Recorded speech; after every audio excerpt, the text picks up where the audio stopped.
Welcome to this discussion.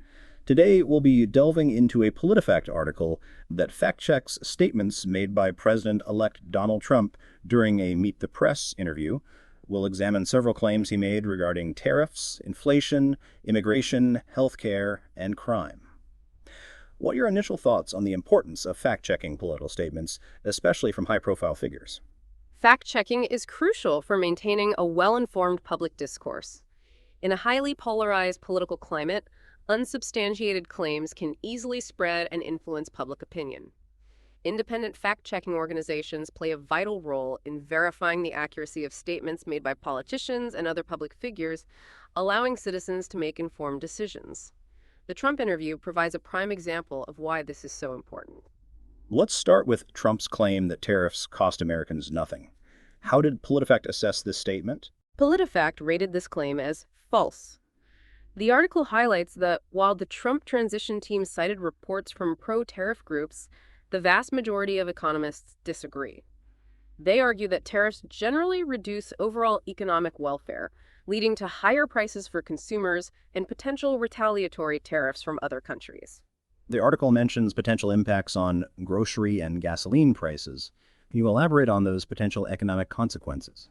Yes, the article points out that tariffs on Mexico could significantly increase grocery prices due to Mexico's substantial role in supplying fruits and vegetables to the U.S.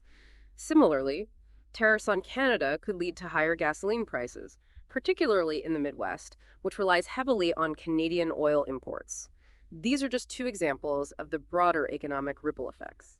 Trump also claimed that inflation was non-existent for a year and a half after he left office, and that the Biden administration caused the subsequent inflation.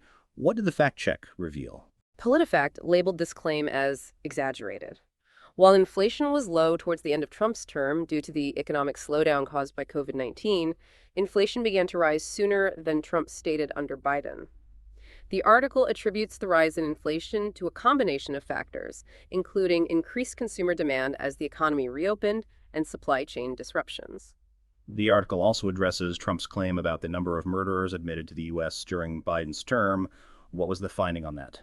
This claim was rated false. While ICE data shows 13,099 non-citizens convicted of homicide who are not in detention, this data spans 40 years, not just Biden's term.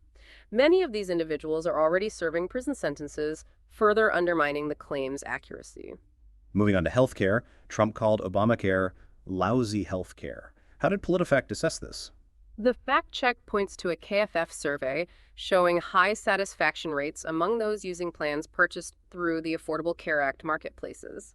A significant majority rated their care as good or excellent, comparable to those with employer-sponsored insurance.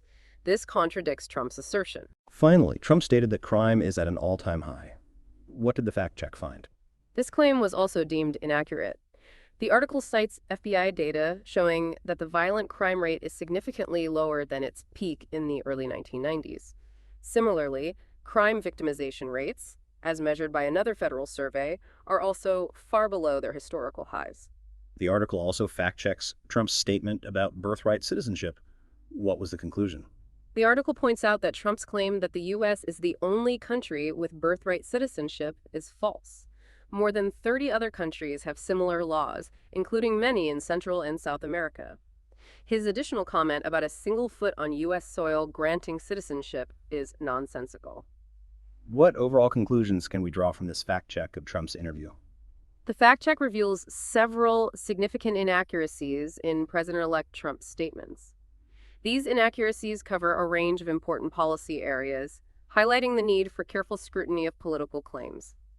The findings underscore the importance of relying on credible sources and verified information when forming opinions on complex issues. The article mentions the importance of considering the source of information, especially when dealing with complex economic issues like tariffs. Can you elaborate on that?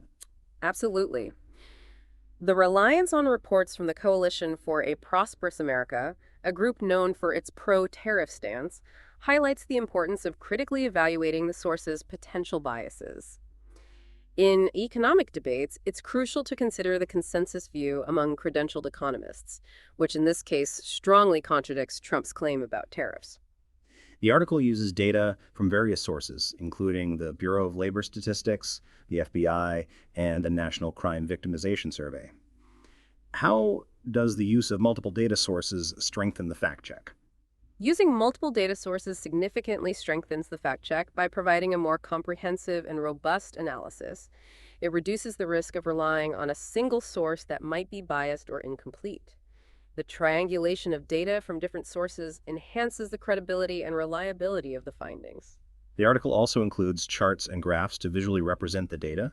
How does this visual representation aid in understanding the fact check? Visual representations of data, such as charts and graphs, make complex information more accessible and easier to understand for a broader audience. They allow readers to quickly grasp trends and patterns in the data, reinforcing the fact check's conclusions.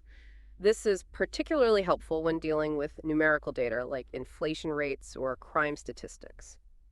In your opinion, what is the broader significance of this fact check beyond just verifying Trump's statements?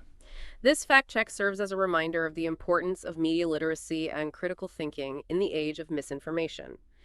It highlights the need for citizens to actively seek out credible sources of information and to critically evaluate the claims made by politicians and other public figures.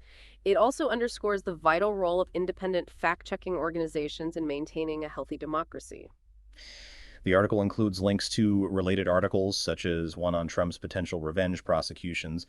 How does this contextualization enhance the overall piece? Including links to related articles provides valuable context and allows readers to delve deeper into the issues discussed. It helps to paint a more complete picture of the political landscape and the interconnectedness of various events and policies. This approach encourages further research and a more nuanced understanding of the topic. The article concludes with a call to action, encouraging readers to spread the truth. How effective do you think this approach is? A call to action can be an effective way to engage readers and encourage them to actively participate in combating misinformation. However, the effectiveness depends on the clarity and feasibility of the action requested. In this case, spreading the truth is a broad call, and its effectiveness might be enhanced by providing specific suggestions, such as sharing the fact check on social media or engaging in respectful discussions with others. The article is published by PBS NewsHour, a reputable news organization. How does the source's credibility impact readers' perception of the fact check? The credibility of the source significantly influences the reader's perception of the fact check. PBS NewsHour has a long-standing reputation for journalistic integrity and accuracy. This established credibility lends weight to the fact check's findings and increases the likelihood that readers will accept its conclusions. The article uses a clear and concise writing style, avoiding overly technical jargon.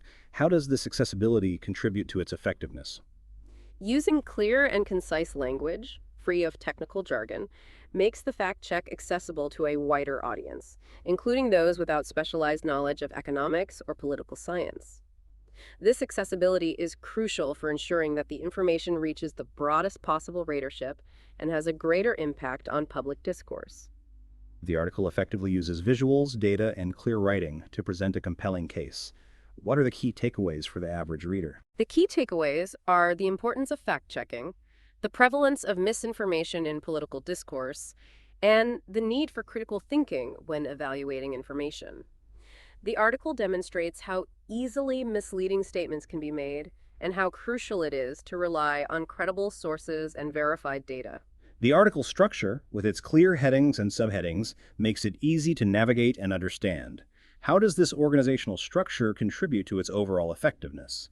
A well-organized structure is essential for effective communication.